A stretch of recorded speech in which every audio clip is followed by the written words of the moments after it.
Have you ever walked near a river late at night and felt an icy chill run down your spine, even when there's no wind? What if that wasn't just your imagination? What if there's something out there, watching, searching, crying? Some stories aren't just meant to scare us. Some are warnings. And tonight, we uncover one of the most chilling legends that still haunts people across Latin America, even today.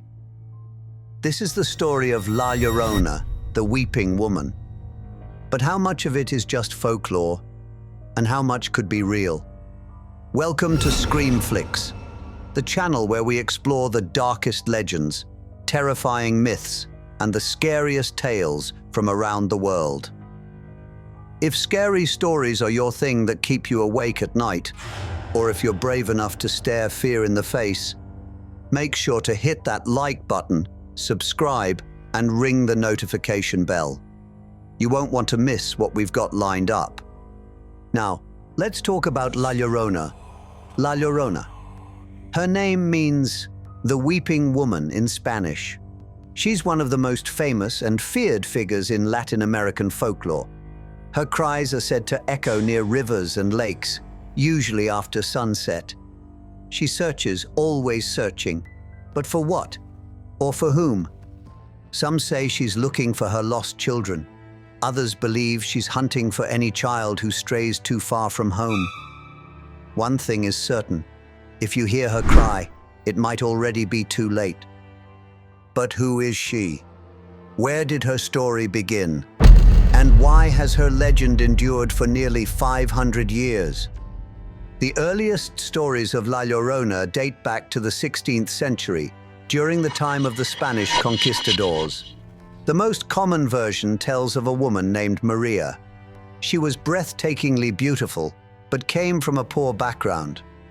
When a wealthy Spanish nobleman, or in some versions a ranchero, noticed her, he was captivated.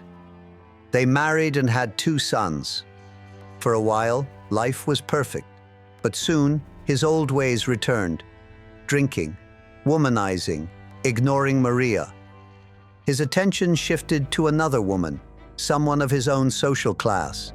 He abandoned Maria and their children, only visiting to see his sons. Each visit cut deeper into Maria's heart. Her love turned to resentment, then bitterness, and finally, rage. One day, Maria saw her former husband with his new bride. He stopped only to greet his sons and ignored her completely. Something inside Maria snapped. In a fit of fury and despair, she threw her children into the river, watching as they were swept away by the current. When the rage faded, horror set in. Maria searched the riverbanks, screaming for her sons, but it was too late. She died soon after, some say by her own hand, others claim of heartbreak, near the water where her children were lost. And that's where the nightmare truly begins. When Maria reached the gates of the afterlife, she was asked, "Where are your children?" She had no answer. Condemned by her actions, she was cursed to roam the earth, forever searching for her sons. Her spirit wanders rivers and lakes, crying for them. People say you can hear her crying in the wind, like a sorrowful song that never ends. But the years of grief and loneliness have twisted her soul into something dark. Some say she now takes other children, drowning them in a desperate attempt to replace the ones she lost.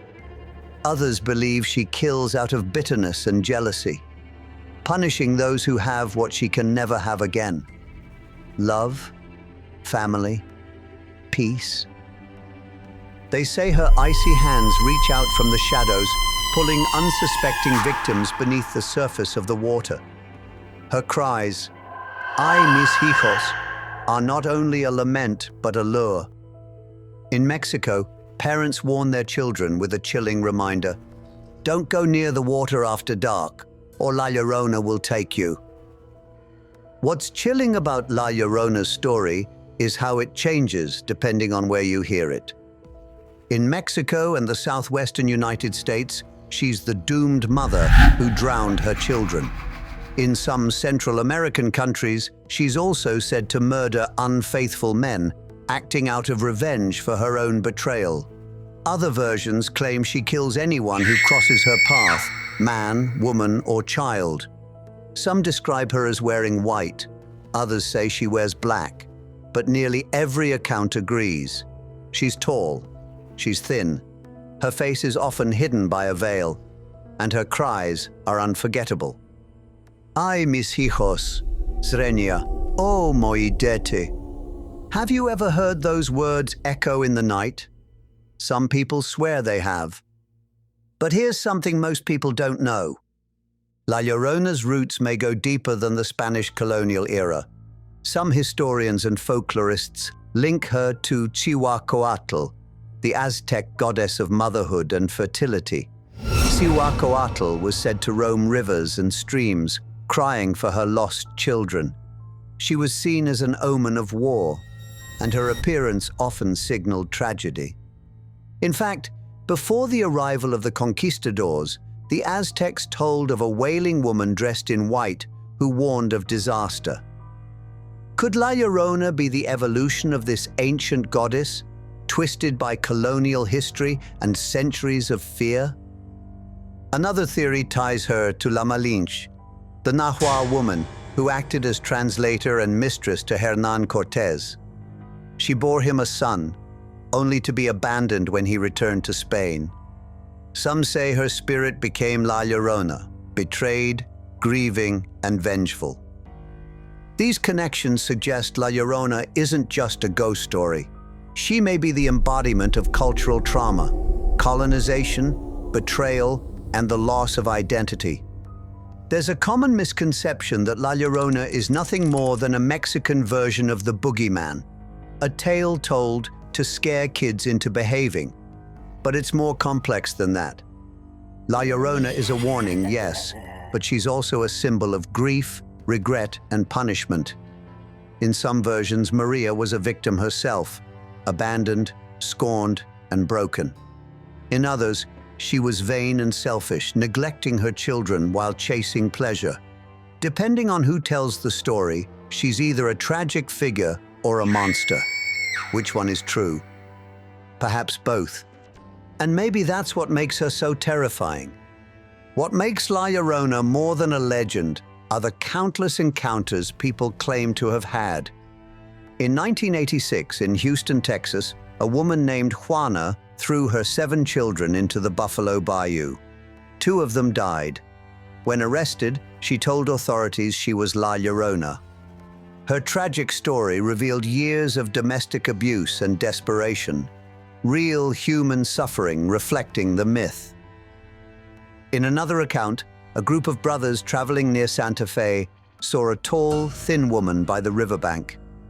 She wore white. Her face was covered by a black veil. She later appeared inside their carriage and warned them to obey their mother, or she would return. They listened. There are stories of people dreaming of La Llorona. If she removes her veil in your dream, it's said she's chosen you to join her eternal search. Some believe if you hear her cries close by, you're safe. But if her cries seem distant, she's already close. How much of this is imagination, and how much is real? Would you dare find out? Ask yourself, would you recognize her if you saw her? Legends like La Llorona persist because they speak to our deepest fears. The loss of loved ones, betrayal, and being punished for something we can't undo. Do you believe in spirits that can't rest? If you don't, are you sure? La Llorona isn't just an old folktale. She's everywhere. She's inspired horror films like The Curse of La Llorona, 2019, part of the Conjuring universe. She's appeared in books, songs, and TV shows. Some see her as a symbol of mourning mothers, others as a cautionary tale to keep kids safe. But the power of her story lies in its simplicity and its terror. A mother who commits the unthinkable. A spirit condemned to endless grief. A ghost who might take you too. No matter how modern we become, these stories still hold us in their grip. Whether La Llorona is a relic of ancient myth, a symbol of colonial heartbreak, or a terrifying ghost roaming the riversides, she remains one of the most enduring legends in Latin America. Next time you hear crying by the water, will you go closer, or will you run? Let us know in the comments if you've ever heard tales of La Llorona, or if you've experienced something you can't explain. And if you made it this far, thank you for joining us on Screamflix. Don't forget to like, subscribe, and hit that bell icon so you never miss another chilling story. We'll be back soon with more nightmares, but for now, be careful by the water, because she's still searching.